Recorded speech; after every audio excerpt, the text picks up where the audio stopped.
मेरा है।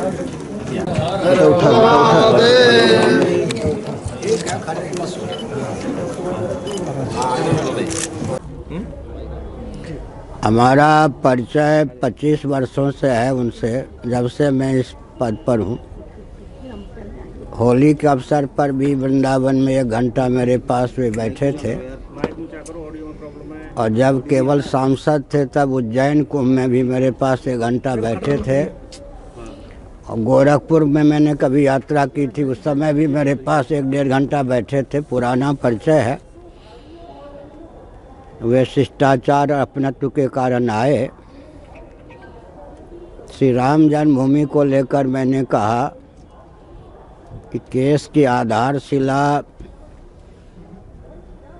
जैसी होनी चाहिए वैसी नहीं है, और समस्या का समाधान शीघ्र होना चाहिए। इसको लटकाने की आवश्यकता नहीं है, इससे आस्था पर आघात पहुंचती है। उन्होंने कहा कि हम उसी ढंग का प्रयास करेंगे और आपकी भावना जो है उसको पूर्ण रूप से स्थान देकर साकार करेंगे, आपको प्रसन्नता होगी। इतनी सी बात।